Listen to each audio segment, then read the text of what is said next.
Hey, it's Chris from The Chris Stefanic Show, where we dive into how to live a more joyful life every day in your everyday life, the kind of life that God dreams of for you. Check it out. Now, the Shroud's been around for a long time. It's recorded about throughout the church's history, right? And people for the past few thousand years. Now, but in the past, when did it start being subject to just modern science and all these tests you're talking about? And what are some of the most compelling of these tests that this is? Yeah, well, first, just with respect to the dating tests, a variety have been done since the carbon dating.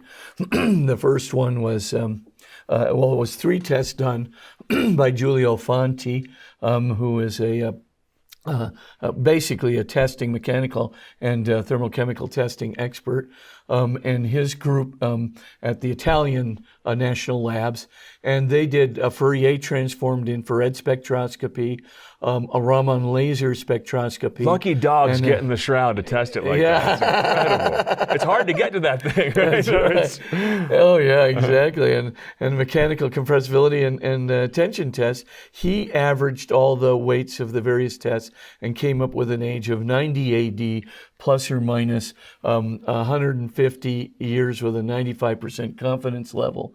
So that's right in the time zone. Right in the time zone. Yeah. And then recently, Liberato Di Caro and his group at the Italian National Labs did a they peer-reviewed a wide-angle X-ray scattering test, which is independent of carbon content. Basically, it's ambient secular temperature, test. And that one, he basically got an age of between 55 to 74 AD. Now that was peer-reviewed over 3 years. So that test is a very highly accurate test. Wow. It tests the Shroud. You obviously have to test it with spectral beforehand, spectral with sample clouds having spectral reflectance similar to that of the Shroud of Turin, and then the Shroud's samples match precisely those coming from between 55 to 74 AD. Now, well, for the less scientific mind in there who's not assimilating all this information immediately, magiscenter.com. Yeah, exactly. magiscenter.com. All these reviewed papers, everything is on there. Yeah. All the resources about the Shroud of Turin that debunk the myth that it's just a myth. Oh yeah. Go ahead. I want you to finish that point. I just say the one thing though is the carbon dating test could not be valid because if the Shroud were only 700 years old, then according to the wide-angle X-ray scattering test, the Shroud would have had to have been in an ambient secular temperature of over the highest temperatures in the world for every single minute of its 700 years supposed existence, which of day and night, which of course is totally absurd. Yeah. So the carbon dating is just bunko debunked.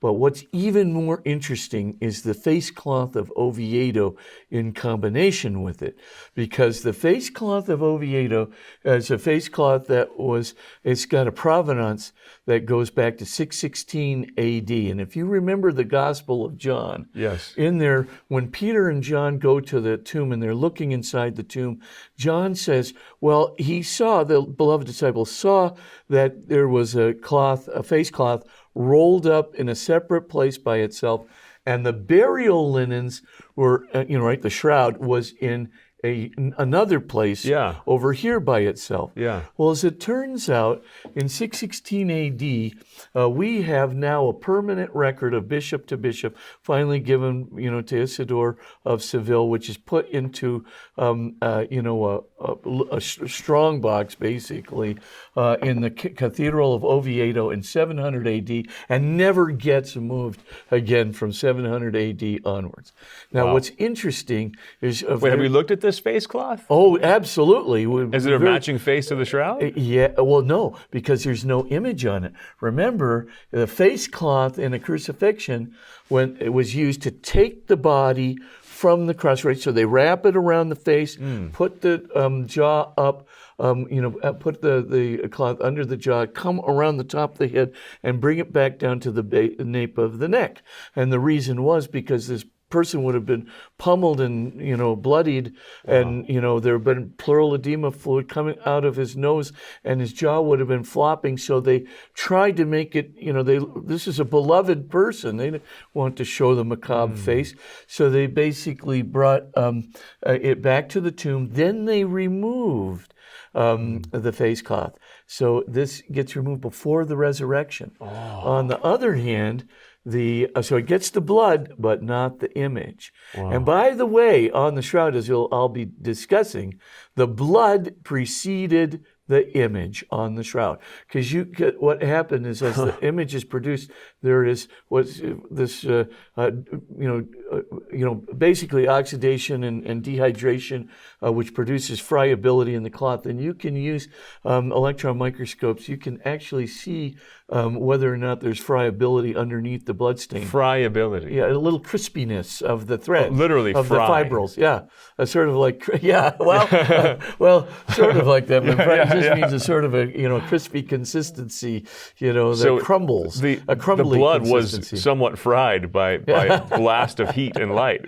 Well, actually, underneath it though, there is no image underneath that blood. So it basically means, imagine a forger putting all the blood there perfectly, anatomically, and then putting the image over the top of it. Right. And speaking of that image, it's laughable to think that could be a forge. What kind of light would have been required?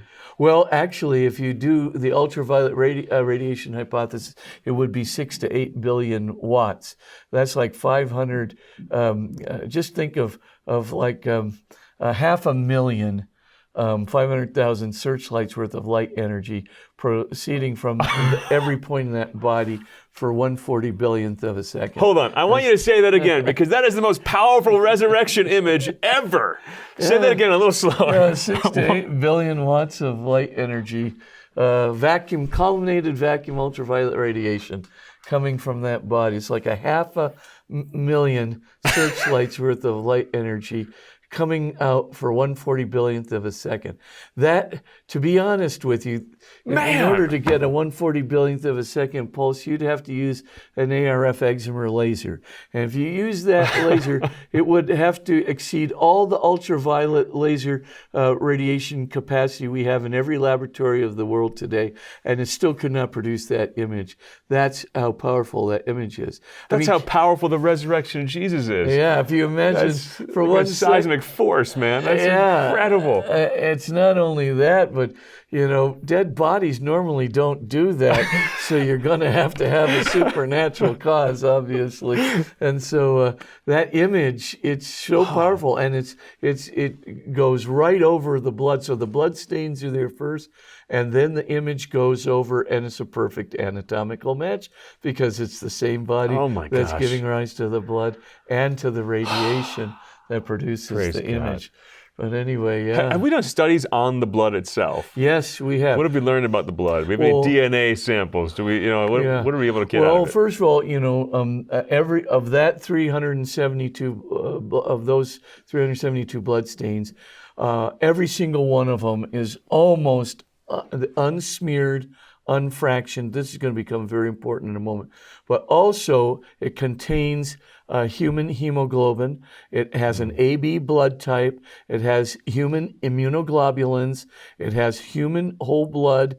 And it does have remnants of DNA molecular structures. But you don't have an amplifiable profile. But, let's face it, paint and dyes and rubs don't have DNA molecules. They don't have human immunoglobulins, human hemoglobin, or AB blood type for that matter. AB positive, which is a universal recipient. Yeah. Which I would have thought maybe he'd have a universal donor, but no. He receives all of us. Yeah, we're grafted into the body of Christ. Yeah, it's very unusual. And I want to have you back to talk about Eucharistic miracles, but that's the blood type in the Eucharistic miracles. Yes, it is. Yes, it is.